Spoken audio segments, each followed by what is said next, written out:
I could see it in the way the Vithura clerks arranged the seating.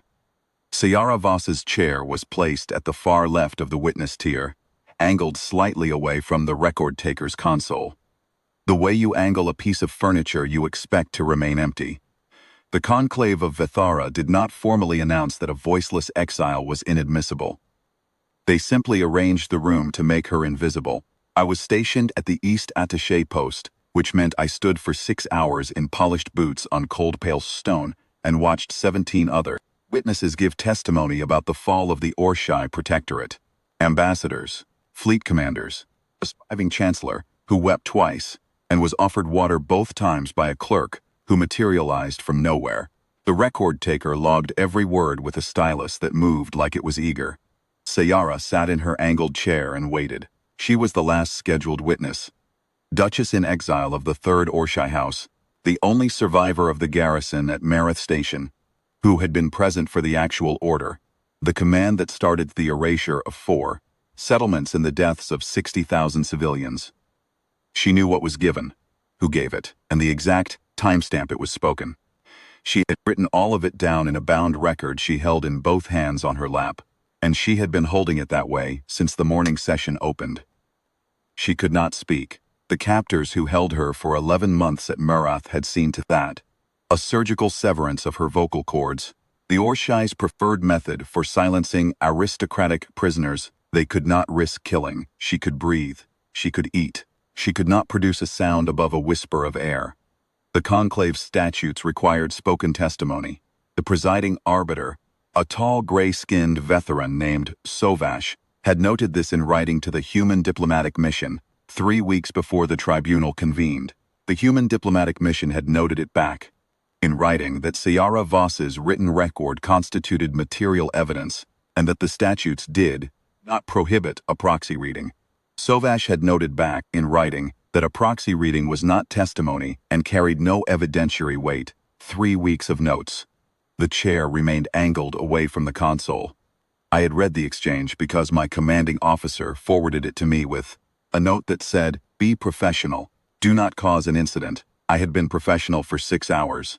I had watched 16 witnesses be offered water and heard every word they spoke, logged into the permanent record of the conclave of Vithara.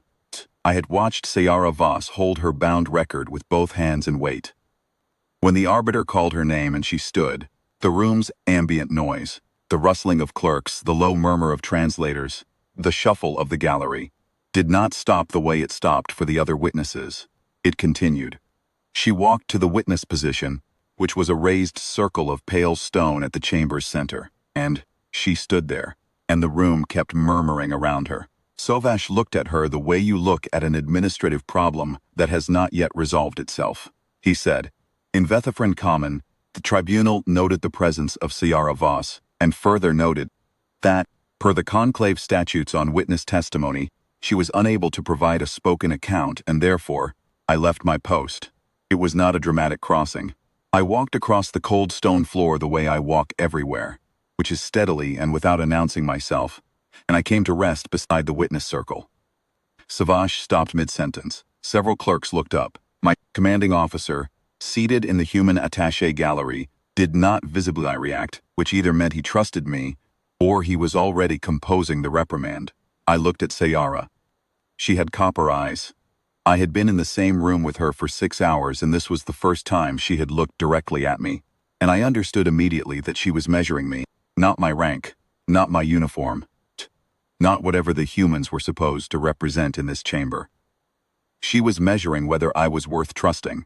She had been in captivity for 11 months, and she had learned, as people do in captivity, exactly how much trust costs. I said, quietly enough that only she could hear it, "If you'll allow me, I'll read it for you, word for word." Nothing added. She looked at me for a long moment, long enough that I was aware of Sovash's stylus suspended above his console and the gallery's murmur thinning.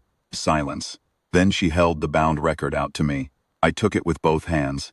I stepped up into the witness circle beside her, which was not a position the statutes had any language for, and I turned to face the record-taker's console and the presiding arbiter. Sovash said, "This is not a recognized procedure," I said. "The statutes prohibit incoherent or incomprehensible testimony They don't prohibit reading. I'm going to read this record in the archive. You can log it as you see fit. Proxy reading carries no evidentiary. You can determine that after you hear it, I said. I'm going to read it either way. There is a particular silence that falls in formal chambers when someone does something the rules did not anticipate. It is not hostile, exactly. It is the silence of a system encountering a variable it has no category for. The conclave of Vethara had categories for ambassadors, fleet commanders, weeping chancellors, and absent witnesses. It did not have a category for a human security attaché standing in the witness circle, a dead duchess's bound testimony in his hands. I opened the record to the first page. Sayara's handwriting was precise and very small, the way people write when they have learned that paper is not always available, and words must be made to count. I had not expected that. I had expected grief or rage in the handwriting, the thick strokes of someone pressing the pen down hard, and instead it was precise and controlled, and careful. And I understood that she had written this the way she had held the record all morning, which was with both hands, steadying it. I began to read. She had been present at Mara Station on the 14th day of the 7th month. Standard Orshai reckoning. She had been held in the officers' detention block when Fleet Commander Erith Dovan entered the block to conduct what he called an inspection. She named the officers present. She named the order Dovan gave, not a paraphrase but the exact words, which she had repeated to herself in captivity every day for 11 months, so she would not lose them. She gave the timestamp. She described the silence in the room after the order was given, which she said lasted 9 seconds before anyone moved. Because she had counted. I read all of it. I read it the way she had written it. Steadily, nothing added, nothing softened. When I came to the passage, describing what the order had meant for the 4 settlements, I did not slow down. She had not written it slowly. She had written it as fact, in the same small, precise hand, and I read it as fact. The chamber was quiet. Not the earlier, ambient quiet of a room that had not yet noticed her.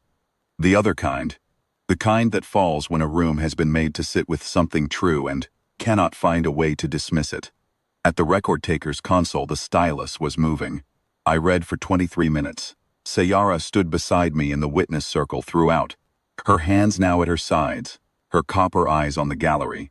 She did not look at me while I read. She did not need to.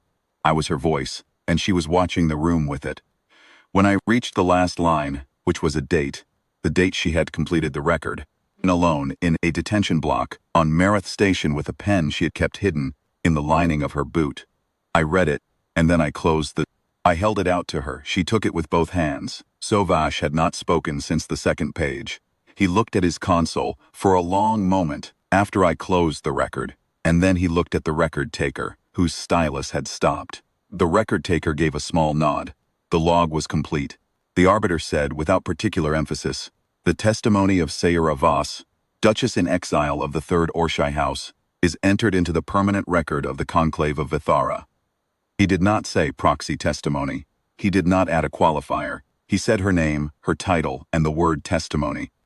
Do not know whether that was a concession or a correction, or simply the only grammatically honest way to describe what had just happened in his chamber. I did not ask. Some things you accept without pressing them. I stepped out of the witness circle and walked back to the East Attaché post. Sayara remained in the circle for a moment after I left. I did not look back, not because I was avoiding it, because it was not mine to witness any further. What happened in the circle after the record was sealed was hers. Commanding officer did not approach me during the recess. He sent a short message to my wrist unit that said, "No incident report filed," which, was the equivalent of a commendation. The session closed 2 hours later. I was collecting my gear from the attaché station when I became aware of someone standing at the edge of my peripheral vision, patient in the way that people are patient when they have learned to wait. I turned. Sayara was holding a folded piece of paper. She held it out to me.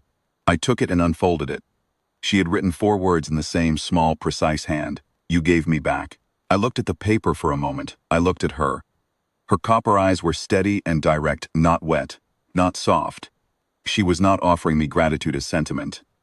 She was making a record of a fact, the way she made records of all facts that mattered.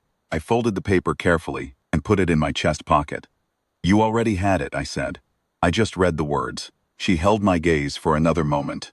Then she gave a single slow nod, the kind that closes an account, and she turned and walked out of the conclave of Vethara with her bound record under her arm. The permanent archive had her name in it now. She had counted and kept, and carried through 11 months in a detention block on Mareth Station. The timestamp of an order and the 9 seconds of silence that followed it, and the 4 settlements and the 60,000. All of it was in the record, in her hand, under her name. I stood in the empty chamber for a minute after she was gone. The pale stone was cold underfoot, and the clerks were already stacking their materials, and the stylus on the record taker's console sat still, picked up my gear and walked out into the corridor. And that was the end of it, and also, I think, the beginning of something I did not yet have the language for. Something in the territory of being trusted, finally, by someone who knew exactly what trust cost.